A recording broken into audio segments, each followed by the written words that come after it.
Asthma প্রিভেনশনে nebulise কি একমাত্র ভরসা নাকি ইনহেলারের ব্যবহারের পরামর্শ থাকে বিশেষ করে শিশুদের ক্ষেত্রে? আমরা যখন কিছু বাচ্চার ইনহেলারের কথা বলি তখন বাবা মা কিন্তু এমনি খুব একটু ভয় পেয়ে যায়, এটাই কি তাহলে শেষ চিকিৎসা? আসলে প্রথমেই আগেই বলি যে না, এটা কিন্তু ধারণাটা সম্পূর্ণ ভুল। এই সিজনটাতে হচ্ছে অ্যাজমা হওয়ার কারণটাই হলো একটা অ্যাজমার ক্লাসিফিকেশনের মধ্যে আছে সিজনাল ভেরিয়েশন।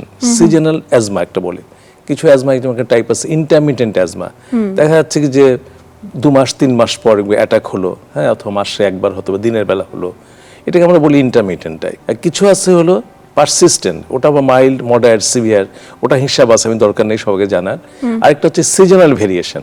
সিজনালের জন্য এই সিজনটাকে আমরা বলি বিশেষ করে কোল্ড ওয়েদার, কোল্ড অ্যাটমসফিয়ার, তারপর হচ্ছে এই সময়টাতে ডাস্ট, এবং হচ্ছে কি যে এই টাইমটাতে আগেই বললাম যে গাছের রেণু, যেটা পোলেন গ্রেইন বলি, বিদেশে কিন্তু এটার দ্বারা ওয়ান অফ দ্য প্রভোকেটিং ফ্যাক্টরস হিসেবে কাজ করে। এই জন্য অ্যাজমাটাকে বলি মাল্টিফ্যাক্টরিয়াল ডিজিজ বলি আমরা, শুধু একটাতে নয়।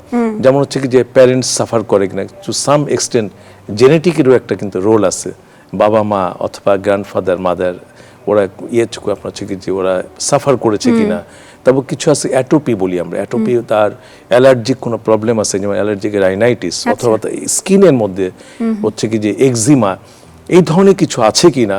এগুলোর জন্য আগেই বলেছিলাম এই সমস্ত বাচ্চা ব্রঙ্কিওলাইটিস যদি অল্প বয়সে হয় তাদের একটু টেন্ডেন্সি থাকে অ্যাজমার দিকে যাওয়ার। কিন্তু ব্রঙ্কিওলাইটিস ইটসেলফ ওটা কিন্তু ব্রঙ্কিয়াল অ্যাজমা করে না। মানে কিছু বললাম ঝুঁকি একটা, মানে প্রিডিসপোজিং ফ্যাক্টরস হিসাবে। অ্যাজমাটা বোঝার উপায়টাই হলো এই সিজনটাতে যাচ্ছে বাচ্চাদের একটু শ্বাসকষ্ট বেড়ে যায়, বিশেষ করে রাতের বেলা কাশিটা বেড়ে যায়। আচ্ছা, রাতে কাশি বেড়ে যাচ্ছে, দিনের বেলা হয় সিমটম, এবং সিমটমের মধ্যে সব একই রকম, এরকম হালকা জ্বর, নাক দিয়ে পানি, একটা ভাইরাল প্রভোকেশন হয়, ভাইরাস দ্বারা অ্যাটাকড হয় প্রথমে। ভাইরাল ফিভার যেটা আমরা বলি, ভাইরাল ফিভার, সিজনাল ফ্লু এরকম, ওটা দিয়ে কিন্তু তার প্রথম শুরুটা হয়।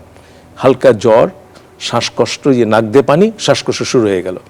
এই ক্ষেত্রে আমরা বুঝার জন্য একটাই বলি যে বাচ্চা একটা শ্বাসকষ্ট হলো, আমরা 15 মিনিট পর পর নেবুলাইজ করতে পারি সালবিউটামল দিয়ে। আর নেবুলাইজটা করে যদি দেখা যাচ্ছে যে বাচ্চা সিমটম ফ্রি হয়ে গেল, তাহলে কিন্তু এটা অ্যাজমা। কিন্তু নিউমোনিয়া রোগী কিন্তু কখনো এরকম ভাবে আপনি নেবুলাইজেশন করলে ভালো হবে না।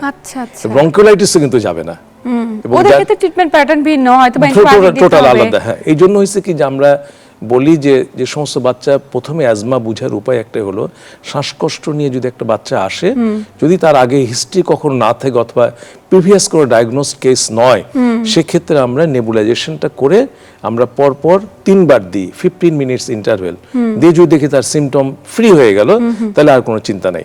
তাহলে সেটা অ্যাজমা, এবং অ্যাজমাকে ওই মুহূর্তে প্রিভেনশন করা যায়, এটা কোনো মৃত্যুর ঝুঁকি নয়। অ্যাজমাটাও মৃত্যুর ঝুঁকি নয়, এখন কমপ্লিকেটেড যে কোনো কেসে কিন্তু খারাপের দিকে যেতে পারে। এটা হচ্ছে যেমন স্ট্যাটাস অ্যাজমাটিকাস, একটা আছে না স্ট্যাটাস অ্যাজমাটিকাস, ওখান থেকে কিন্তু বাচ্চা রেসপিরেটরি ফেলিওর ডেভেলপ করতে পারে। এই জন্য হচ্ছে কি যে আমরা প্রথমেই বলি এটুকু নেবুলেশন দিয়ে আমরা দেখতে পারি যে তার অ্যাজমা কিনা। ফ্রি হয়ে গেল, আস্তে আস্তে করে পরে ডাক্তার কাছে গেল, সাজেশনস নিল, এই একটা জিনিস। 2 নম্বর হলো যে আমরা নেবুলাইজেশনটা কিন্তু এটা ট্রিটমেন্টটা নয়, একদমই তাই। নেবুলাইজেশনটা হলো রেস্কিউ বলে না, রেস্কিউ করা হলো সাময়িকভাবে, মানে সাময়িকভাবে তাকে ওই উপসর্গটাকে তাকে একটু রিলিফ দেওয়া হলো। কিন্তু আজকাল হচ্ছে কি যে অ্যাজমার জন্য আমরা মিটার ডোজ ইনহেলার বলি, হ্যাঁ, ইনহেলার পাওয়া যায় বিভিন্ন রকম, যেমন সালবিউটামল ইনহেলার পাওয়া যায়, তারপর হচ্ছে কি যে বুটিকোসন ইনহেলার পাওয়া যায়, তারপর হচ্ছে ফলমেট্রল, এরকম বিভিন্ন রকম স্টেরয়েড ইনহেলার পাওয়া যায়। তো এগুলো বাচ্চাদের জন্য আমরা দিই হলো এক ধরনের স্পেসার সিস্টেম আছে, স্পেসার রেসপো চেম্বার বাজার কিনতে পাওয়া যায়। তা আমরা ওটার দ্বারা কিন্তু বাচ্চাকে যদি আমরা দিই, বাচ্চার হচ্ছে ট্রিটমেন্ট ফেলিওর হয় না এবং বাচ্চা কিন্তু ভালো থাকে।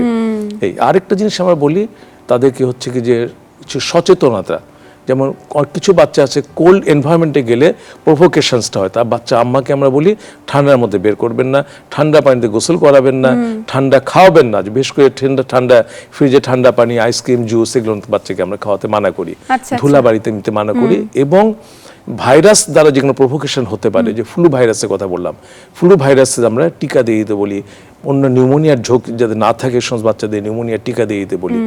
এই হচ্ছে কি যে আমরা মোটামুটি যে সমস্ত বাচ্চারা এ ধরনের ঝুঁকিতে রয়েছে তাদের জন্য এটা খুব বেশি মাত্রায় ম্যান্ডেটরি। আমরা বারবার বলতে চাই যে আপনার সন্তানটিকে অবশ্যই ইনফ্লুয়েঞ্জা এবং নিউমোনিয়া ভ্যাকসিনের আওতাভুক্ত করুন।